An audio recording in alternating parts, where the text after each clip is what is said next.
mendengar apa yang jadi pesan Tuhan buat kita semua, saya Bapak Ibu Saudara. Nah, judul pesan Tuhannya adalah gini, jangan kehilangan nilai penting kerajaan. Jangan kehilangan nilai penting kerajaan. Jadi saya menangkap lewat pesannya ini, Tuhan mau kita, yuk jangan sampai kehilangan bahwa hal kerajaan sorga itu adalah sesuatu yang penting. Hal kerajaan sorga adalah sesuatu yang bernilai tinggi, yang tidak dapat disetarakan oleh apapun juga gitu.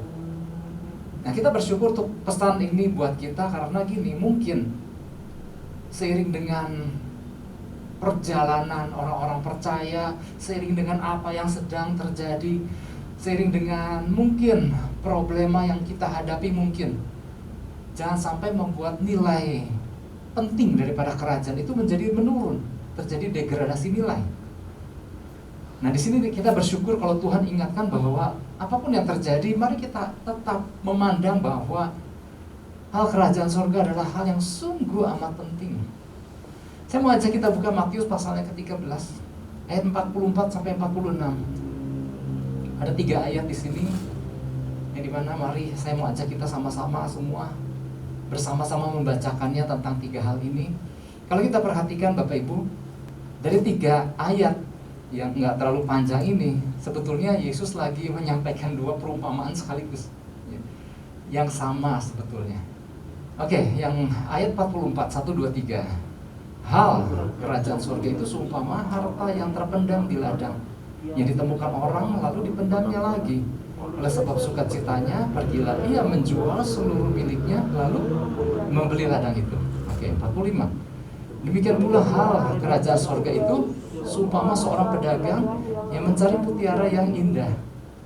Setelah ditemukannya mutiara yang sangat berharga, ia pun pergi menjual seluruh miliknya lalu membeli mutiara itu. Dari sejak zaman dulu Bapak Ibu Saudara sampai zaman sekarang, mungkin kita cukup sering mendengar ada orang-orang yang memang pergi mencari harta karun, ya. Ini bukan cuma sekedar kisah-kisah zaman dulu. Sampai masa sekarang pun ada orang-orang yang masih pergi mencari harta karun. Ya karena memang gini, peninggalan dari zaman-zaman dahulu seringkali ada orang yang menyembunyikan harta-harta terpendam ini di sebuah tempat. Nah, makanya kalau kita dengar kisah-kisah zaman dulu kan orang sampai perang satu dengan yang lain demi untuk memperebutkan peta. Peta apa sih? Peta harta karun. Nah, dengan berbekal secari kertas yang berisi peta di mana lokasi harta karun itu berada, maka dengan modal itu, dengan dasar itu, maka orang pergi. Diperkirakan ini ada di daerah mana, dan akhirnya sampailah dia, digalilah, dan kemudian ya kisah-kisah zaman dulu kan dibuka ada sebuah peti yang berisi emas, perak, permata, dan apapun hal-hal yang bernilai tinggi. Tapi itu bukan cuma kisah zaman dulu aja, zaman sekarang kalau kita memperhatikan ada orang-orang yang kerjanya memang mencari harta karun. Ada orang-orang sengaja berlayar di wilayah-wilayah kepulauan-kepulauan tertentu karena dia tahu di titik-titik itu ada kapal-kapal yang karam di masa lalu, di mana mereka sengaja mencari untuk apa? Biasanya di dalam kapal yang karam, kapal-kapal zaman dulu suka membawa harta yang berisi peti-peti berisi emas, permata, dan lain-lain. Ya. Nah, artinya gini Bapak Ibu Saudara, pada waktu Yesus menyampaikan perumpamaan ini, kalau kita lihat di satu perikop ya Matius 13 itu kan sebetulnya banyak sekali perumpamaan-perumpamaan. Jadi kepada orang banyak pada waktu itu Yesus menceritakan banyak hal disertai dengan perumpamaan. Untuk apa sih perumpamaan? Untuk supaya orang lebih bisa menangkapnya, untuk orang-orang lebih bisa mengerti, oh seperti ini. Nah, biasanya disejajarkan dengan kisah-kisah yang umum terjadi pada waktu itu. Nah, dalam hal Yesus lagi menceritakan tentang hal kerajaan surga, di 3 ayat tadi kita melihat sampai 2 perumpamaan disampaikan. Tetapi dari 2 perumpamaan tadi ya, orang yang melihat ada harta yang terpendam, dia sampai beli dulu itu ladang demi untuk ada harta yang nanti dia bisa gali. Atau yang satu lagi, ketika ada orang melihat ada mutiara yang begitu indah dan mahal. Dia sampai rela menjual seluruh yang dimiliki demi untuk bisa membeli mutiara itu. Yang Yesus sedang sampaikan adalah gini, hal yang sama. Dari dua perumpamaan ini ternyata intinya sama sih. Yesus lagi menceritakan betapa hal kerajaan surga itu sungguh bernilai tinggi, sungguh bernilai mahal, gak bisa disejajarkan oleh apapun juga. Oleh sebab itu, Bapak Ibu Saudara, kita yang adalah bagian daripada kerajaan sorga, seharusnya kita terus memiliki pandangan yang sama dengan apa Yesus sampaikan, bahwa betapa iring Tuhan adalah sesuatu yang begitu indah, begitu tinggi nilainya. Terlepas dari tantangan-tantangan yang mungkin kita hadapi, kita adalah bagian daripada kerajaan sorga. Dan hal-hal tentang kerajaan sorga, kebenarannya dan lain-lain, biarlah kita terus memandangnya sebagai sesuatu yang dahsyat, sebagai sesuatu yang gak bisa disejajarkan, yang gak bisa binasa. Wow, luar biasa. Itulah sebabnya Yesus sampaikan, orang yang mengerti tentang hal kerajaan sorga, maka waktu mereka memperolehnya, di situ dikatakan betapa harusnya menjadi sukacita, seperti perumpamaan yang disampaikan. Ada sukacita di dalam mendapatkannya, di dalam mengejarnya, di dalam menikmatinya. Nah, ini jadi pesan Tuhan, Bapak Ibu Saudara. Pesan Tuhannya adalah gini, sebagaimana manusia pada umumnya tahu menghargai dan menilai suatu benda, ya kan? Kita sebagai manusia nih, tahu nggak kita menilai suatu benda? Oh, tahu, ya. Baik dari tampilan luar daripada benda itu, baik dari kandungan isi dalamnya, maksudnya terbuat dari apa, ataupun kualitas pengerjaannya. Kita bisa nilai nggak sebuah benda dari hal-hal itu? Bisa. Waktu kita ditawarkan suatu benda di sebuah toko misalnya, berapa harganya ini? Oh, ini harganya sekian ratus ribu atau sekian juta, bisa aja harga kan, bisa. Ini kan contoh aja. Kemudian waktu harga diberikan sama kita, kan kemudian kita mulai mengeluarkan penilaian kita kan. Layak enggak benda ini dinilai dengan harga seperti ini untuk kita beli? Kalau kita lihat dari tampilan luarnya, kalau kita lihat dari bahannya, kalau kita lihat dari sisi kerapihannya misalnya, maka kemudian kita bisa menilai, rasanya kalau dijual segitu masih mahal. Bisa kurang nggak, Pak? Bisa kurang nggak, Mbak? Bisa kurang nggak, Kak? Kenapa? Kita bisa menilai. Dan kemudian ketika kita melihat suatu benda lain, kita lihat, wah, ini harganya berapa? Ini segini. Wah, untuk benda yang seperti ini kok harganya nggak mahal.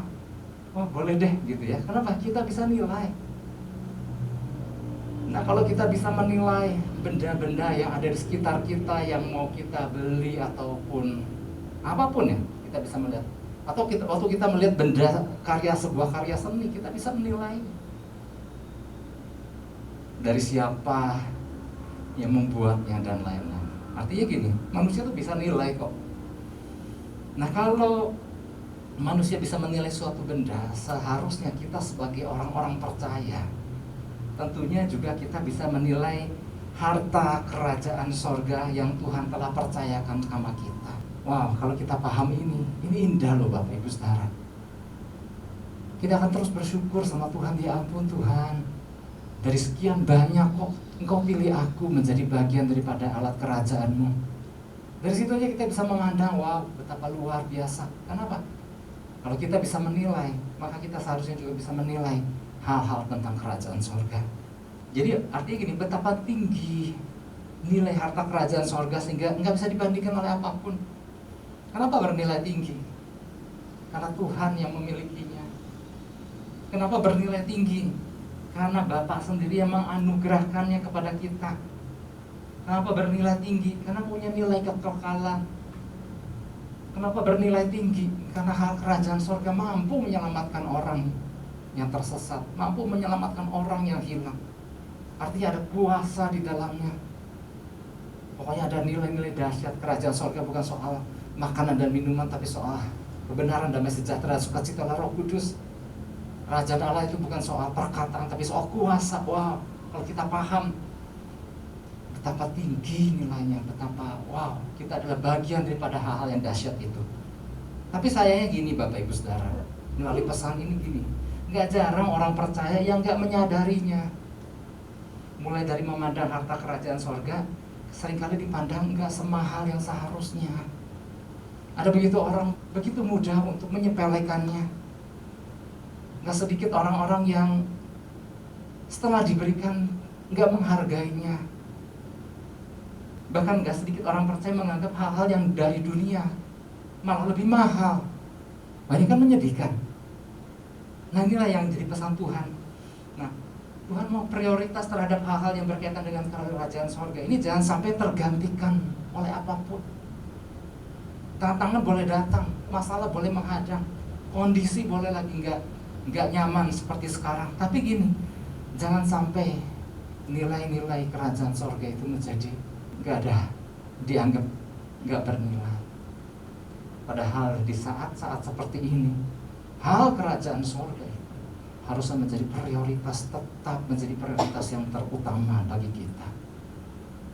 Nah, oleh sebab ini Bapak Ibu Saudara, ada beberapa prinsip yang perlu kita perhatikan berkaitan dengan pesan Tuhan bagi kita. Yang pertama adalah gini,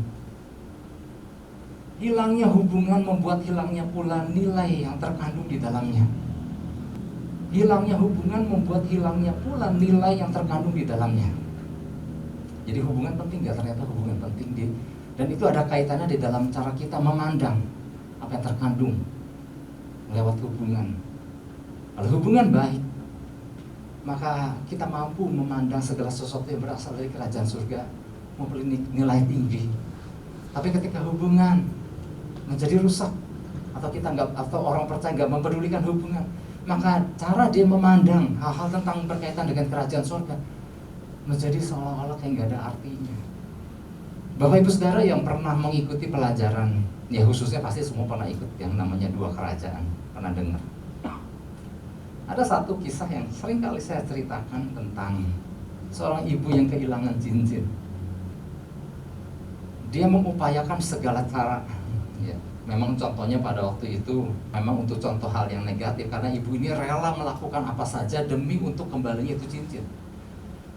Tanya suami nggak tahu, tanya anak nggak tahu, tanya pembantu nggak tahu, atau tanya siapapun nggak ada yang tahu. Dan dia berusaha melakukan apa saja, segala daya dan upaya demi untuk kembalinya cincin itu.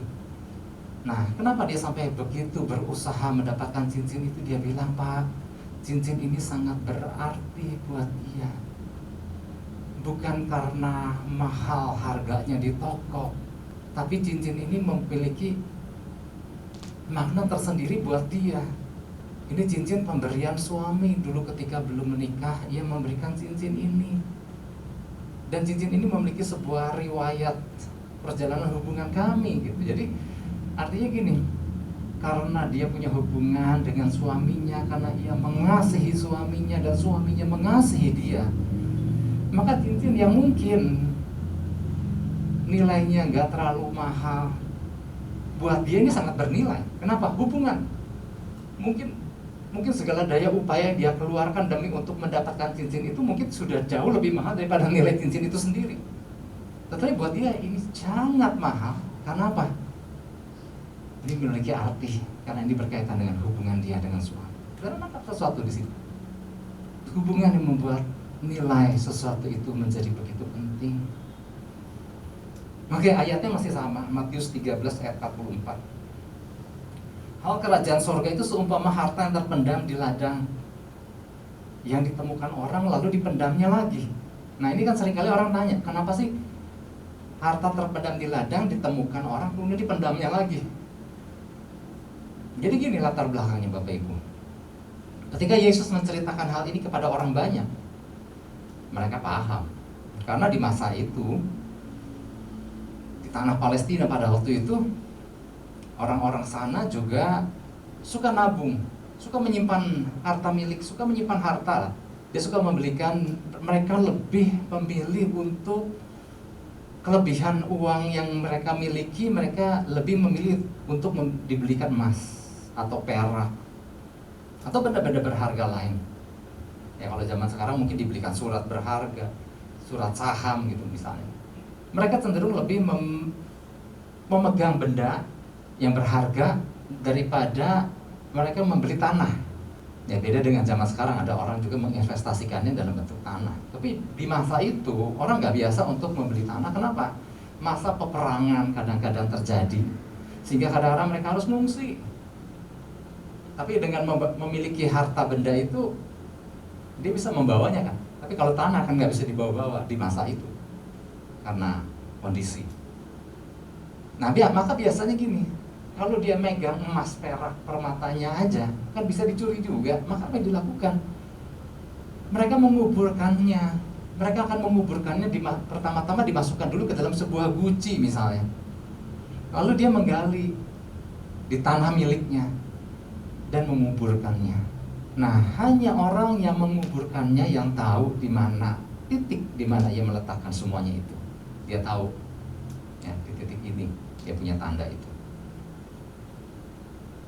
Nah, tapi kan sebetulnya sama aja ya, kalau terjadi peperangan ya dia juga mesti ngungsi, barangnya ketinggalan. Itu kemungkinan pertama. Yang kedua, kalau ternyata yang ngubur si benda-benda berharga itu ternyata meninggal suatu hari tanpa ada orang lagi yang tahu di mana titik, di mana harta benda itu dikuburkan, tetap nggak ada yang tahu juga. Nah, kisah ini adalah gini.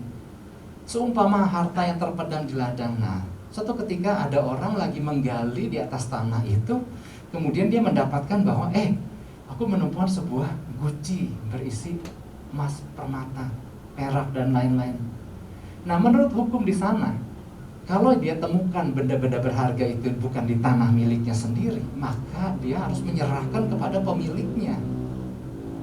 Nah, jadi ketika orang itu tahu di situ ada benda berharga, maka dia dipendamnya lagi.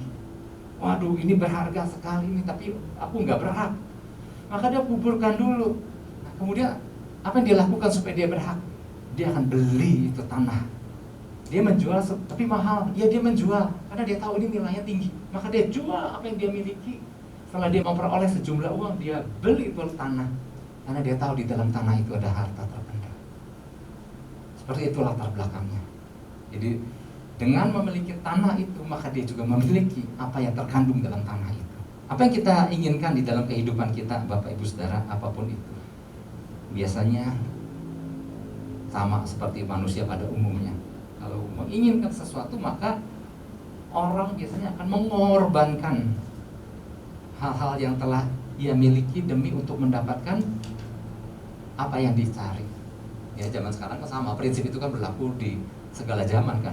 Kalau menginginkan sesuatu, maka orang berupaya untuk mendapatkannya. Kalau sampai kita mendengar ada orang menemukan harta terpendam di sebuah pulau atau di dasar laut, tentunya itulah hasil daripada jerih lelah sehingga dia mendapatkan semuanya itu. Zaman sekarang juga sama, Bapak Ibu Saudara, demi untuk mendapatkan barang yang didambakan, orang rela mengorbankan apa? Rela mengorbankan waktu bersama keluarga demi untuk ngantri di toko. Saya nggak tahu ya, kalau di Bandung rasanya nggak pernah dengar ya.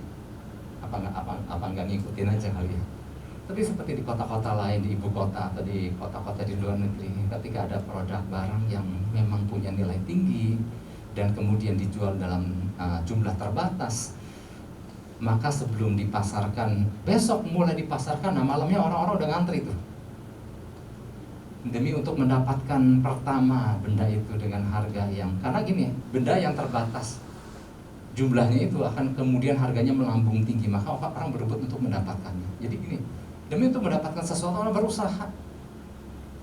Atau jenis-jenis HP tertentu, demi orang untuk mendapatkannya yang pertama, orang rela ngantri, orang rela nginep ya. Kalau ada cerita-cerita seperti itu, nggak tahu ya sekarang apakah masih ada, kayaknya udah nggak denger lagi. Orang berusaha apa? Demi menemukan sesuatu yang berharga, pasti orang akan berusaha untuk mendapatkannya. Demikian pula hal kerajaan sorga yang Tuhan, yang Yesus sampaikan. Sepatutnya lah orang bersikap seperti itu.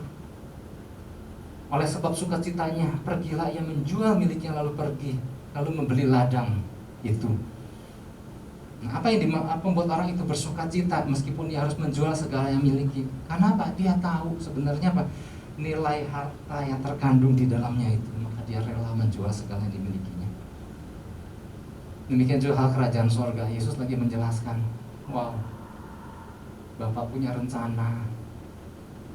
Karena dosa manusia telah kehilangan kemuliaan Allah. keluar dari rencana Allah, sehingga demi untuk mengembalikan semua itu pada rencana Allah, maka Allah rela turun ke dunia mengambil rupa manusia supaya setiap orang yang percaya, ya kan, karena kasih, karena begitu besar kasih Allah, Yohanes 3:16, maka Allah rela mengorbankan anaknya mati di salib ini untuk kita. Artinya gini, orang yang paham ini akan melihat betapa ketika melihat pribadi Yesus, melihat ini sebuah rencana Allah yang dahsyat, menjadi sesuatu yang betapa yang luar biasa.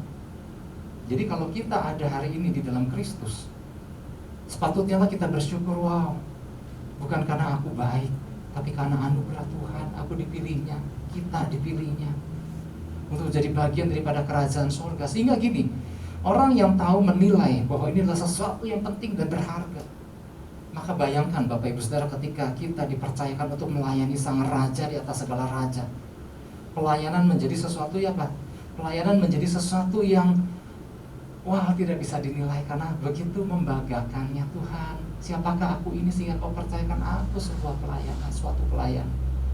Jadi cara orang memandang hal-hal kerajaan surga, dia memandang dengan hal-hal yang tinggi, hal-hal yang bernilai tinggi maksudnya. Maka dia akan sungguh-sungguh di dalam melakukannya. Ketika orang ngerti tentang bahwa firman adalah bagian yang gak bisa dilepaskan daripada kerajaan surga, kita butuh firman. Firman adalah pelita buat kakiku, terang buat jalanku. Firman yang adalah penuntun buat hidupku. Maka orang yang paham tentang hal kerajaan surga, tentang nilai itu, maka waktu dia memandang firman, dia akan menghargai menjadi sesuatu yang begitu indah dan luar biasa. Ini jadi penuntun hidupku. Allah menciptakan langit dan bumi dengan kuasa firman-Nya. Nah, waktu orang memandang firman, maka dia membaca firman, merenungkan adalah menjadi sesuatu yang begitu menyukakan dan membanggakan. Beda nggak cara orang memandang ketika dia ngerti dari mana ini semua berasal, hal tentang kerajaan? Beda. Lalu apalagi Bapak Ibu Saudara, betapa hidup kita menjadi berarti, hidup menjadi sangat bergairah, karena aku diselamatkan. Tuhan punya tujuan dalam hidupku. Di tengah tantangan yang aku hadapi, tapi aku percaya hari-hari ke depan ada hal yang Tuhan mau singkapkan lebih lagi, mau percayakan lebih lagi kepada menjalani hidup juga menjadi sukacita. Kalau kita memandangnya dengan benar, karena kita tahu kita punya hubungan. Tapi semuanya itu menjadi berbeda kalau kita nggak nangkep lagi tentang pentingnya hal kerajaan surga. Untuk apa Tuhan pilih kita diselamatkan. Orang kehilangan hubungan. Orang yang kehilangan hubungan akan kehilangan makna. Orang yang kehilangan makna akan memandang segala sesuatu dengan nilai yang rendah. Pelayanan lagi, pusing pelayanan. Jadi seperti pelayanan akhirnya menjadi sesuatu yang memberatkan. Firman akhirnya, karena kalau nggak baca firman, orang Kristen nggak baca firman, kamu harus baca firman. Akhirnya baca firman jadi sebuah keterpaksaan. Daripada nanti dianggap nggak pernah baca firman, ya udah bacalah. Dan nggak tahu apa-apa karena semua dilakukan dengan keterpaksaan. Lalu menjalani hidup menjadi kosong, nggak punya tujuan. Pak, untuk apa sih aku hidup? Artinya gini, kehilangan hubungan membuat seseorang menjadi kehilangan nilai terhadap sesuatu yang seharusnya bernilai tinggi dan berharga. Di Alkitab ada satu contoh, Yudas kehilangan hubungan sama Yesus, sehingga apa yang dia lakukan? Dia ingin mencari, dia menggantikan Yesus yang bernilai tinggi. Dia mau setarakan dengan apa? Iming-iming daripada para ulama dan ahli Taurat pada waktu itu. Kalau engkau mau bisa menyerahkan Yesus, aku akan berikan 30 keping perak.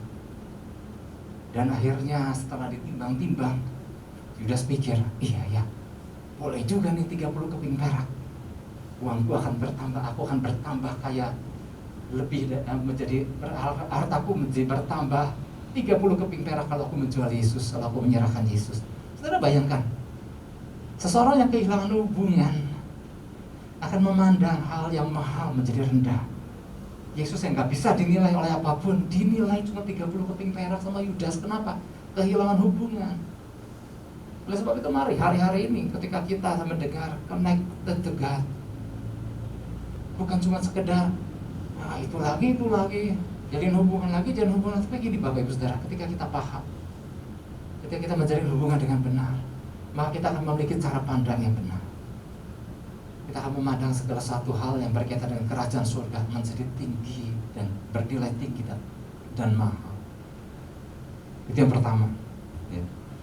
Jadi prinsip yang pertama adalah gini, hilangnya hubungan membuat hilangnya pula nilai yang terkandung di dalamnya. Tantangan boleh datang, tapi jangan kehilangan hubungan. Masalah boleh datang, tapi jangan kehilangan hubungan. Oke, prinsip yang kedua, hilangnya motivasi membuat hilangnya nilai pandang seseorang terhadap jati dirinya. Hilangnya motivasi membuat hilangnya nilai pandang seseorang terhadap jati dirinya. Apa nih maksudnya? Oke, Matius 13 ayat 45. Ini tentang perumpamaan yang satu lagi ya. 45, demikian pula hal kerajaan sorga itu seumpama seorang pedagang mencari mutiara yang indah. Setelah ditemukannya mutiara yang sangat berharga, ia pun pergi menjual seluruh miliknya lalu membeli mutiara itu.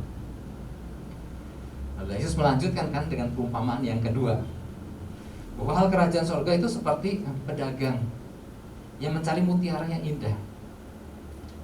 Ketika dia tahu, wow, ternyata ada mutiara indah ditemukan. Karena buat orang-orang pada waktu itu ya, jangankan orang pada waktu itu, hari ini kan mutiara yang indah pun, yang kan ada bentuknya macam-macam, berasal dari mana, bahannya dari apa, itu kan mempengaruhi nilai. Dan itu yang sungguh sempurna itu memang sangat mahal harga. Nah, diceritakan si pedagang itu mendapatkan mutiara yang indah, mutiara yang bentuknya sempurna. Maka yang dia lakukan, dia rela menjual segala miliknya demi untuk membeli mutiara itu. Ketika dia mendapatkan sangat sukacita, dia mendapatkan sesuatu yang bernilai tinggi. Sebenarnya prinsipnya kan hampir sama sebetulnya dengan yang tentang membeli ladang itu. Nah, makna dari perumpamaan ini adalah bahwa kerajaan surga itu intinya adalah lebih berharga daripada segala apapun. Itulah sebabnya perlu dikejar dengan motivasi yang benar, karena akan membawa sukacita besar bagi siapa yang mendapatkannya.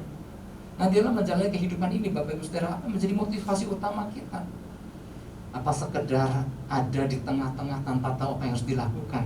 Nah, seharusnya kita ngerti apa yang Tuhan berikan, lakukan itu dengan motivasi yang benar, untuk menyukakan hatinya, untuk memuliakan namanya, ya, untuk mencari kehendaknya, melakukan sesuai dengan kehendak Tuhan.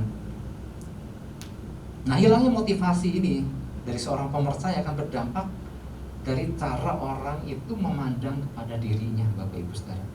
Jadi gagalnya seorang pemercaya memandang dirinya dengan benar itu akibat gagalnya melakukan hal yang penting buat kerajaan surga. Oke, langsung contoh aja. Saudara ingat kisah tentang pesan minggu lalu, Daud yang ketika musim pergantian tahun, di mana raja-raja biasa berperang, atau di dalam terjemahan lainnya musim semi, musim yang pas, yang sangat memudahkan orang ketika orang itu berperang. Tapi Daud memilih untuk apa? Memilih untuk diam di istana, diam di Yerusalem, dikatakan. Daud kehilangan motivasi, sempat kehilangan motivasi. Apa yang dia sudah peroleh, segala kenyamanan yang ia miliki, akhirnya ia kehilangan motivasi. Di saat dimana seharusnya ia bergerak, ia memutuskan untuk tidak bergerak.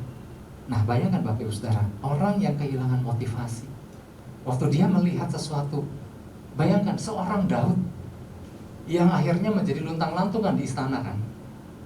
Ketika dia melihat ada perempuan lagi mandi, wah, ini sangat bernilai. Wow, keren nih, siapa itu? Cari tahu. Kalau kita lihat di hari-hari waktu dia dekat sama Tuhan, motivasinya adalah bagaimana menggenapkan apa yang jadi kehendak Tuhan. bertanya sama Tuhan apa yang harus dia lakukan, dan Tuhan kasih arahan dan dia ikuti langkah itu. Kita lihat di masa-masa pengejaran akan Tuhan, apa yang Daud lakukan, dia melakukan dengan sebuah nilai yang luar biasa. Ketika dia masuk ke dalam gua Adulam, dia melihat ada orang-orang yang ada dalam kesusahan yang sama, tetapi dia bisa memberikan contoh, ini loh, seperti ini loh. Sehingga 400 orang bermasalah di gua Adulam menjadi 400 prajurit pilihan Daud yang luar biasa. Karena Daud tahu bersikap. Tapi ketika Daud kehilangan motivasi, yang dicarinya adalah tentang hal-hal yang sebetulnya kan yang orang dunia umum pakai, yang umumnya orang dunia nilai tinggi terhadap hal-hal yang seperti itu. Akhirnya, ya udah saya jadi cerita jadi khotbah 2 kali minggu lalu. Akhirnya si perempuan itu diundang ke istana, hamillah, kemudian dia ingin menutupi semua perbuatan salahnya dengan cara-cara yang salah. Semua ini kan cara yang dilakukan apa? Cara-cara yang dunia lakukan. Bayangkan, seorang Daud, seorang yang tahu memandang Tuhan dengan sebuah pandangan yang bernilai tinggi. Ketika ia kehilangan motivasi, ia mulai memandang hal-hal yang rendah dianggap tinggi, mulai melakukan hal-hal yang rendah yang umum yang dilakukan oleh orang. Artinya gini Bapak Ibu Saudara, apapun yang kita hadapi hari-hari ini, jangan kehilangan motivasi. Apa yang terjadi ini bukan akhir dari segala-galanya. Tantangan bisa mewarnai kehidupan banyak orang. Ada masa nanti kedatangan Tuhan yang sesungguhnya ini belum apa-apa. Jangan kehilangan motivasi. Kalau Tuhan kasih kita visi tahun 2021 menjadi perabot untuk maksud yang mulia, karena Tuhan pandang kita luar biasa, karena Tuhan pandang kita sebagai anak-anaknya yang bernilai tinggi. Dan Tuhan mau waktu kita menyadari bahwa aku adalah perabot untuk maksud yang mulia, maka yang kita lakukan adalah tentang hal-hal kerajaan sorga. Betapa banyak orang di luar sana yang belum mengenal tentang kerajaan sorga. Nah, ketika kita tangkap itu, maka kita membawa diri kita sebagai apa? Perabot untuk maksud yang mulia. Roma 10 ayat 15, di situ dikatakan, bagaimana mereka dapat memberitakannya jika mereka tidak diutus, seperti ada tertulis. Nah, ini nih yang saya mau sampaikan. Betapa indahnya kedatangan mereka yang membawa kabar baik. Berita yang kita sampaikan adalah berita keselamatan, kabar baik. Dan betapa indahnya orang-orang yang membawa kabar baik. Kalau kita tahu, inilah aku, perabot yang digunakan untuk maksud yang mulia, maka cara kita memandang diri kita akan berbeda. Kita nggak akan melakukan hal-hal yang seperti dunia lakukan, tapi kita datang sebagai orang yang diutus untuk memberitakan kabar kerajaan surga yang luar biasa. Nah, Bapak Ibu Saudara, lewat pesannya ini ialah panggilan Tuhan atas kita ini, menyadari kita sebagai bagian daripada kerajaan surga, tetap terus selalu memiliki, kita memandangnya dengan pandangan yang penting. Hal kerajaan surga nggak bisa digantikan oleh apapun. Apa yang Tuhan percayakan sama kita, keberadaan kita, tetap pandang ini adalah bagian penting daripada kerajaan surga, sehingga kita bisa memandang diri kita penting dan memandang dan melakukan hal-hal yang penting sehingga Tuhan dimuliakan. Tantangan boleh datang, tantangan boleh mewarnai, tapi bukan artinya tantangan itu membuat kita akhirnya memandang segala hal tentang kerajaan surga menjadi rendah. Bukan. Kita harus tetap melihat bahwa hal tentang kerajaan surga adalah hal yang bernilai tinggi. Yang ngerti katakan amin, beri tepuk tangan buat Tuhan Yesus. Haleluya.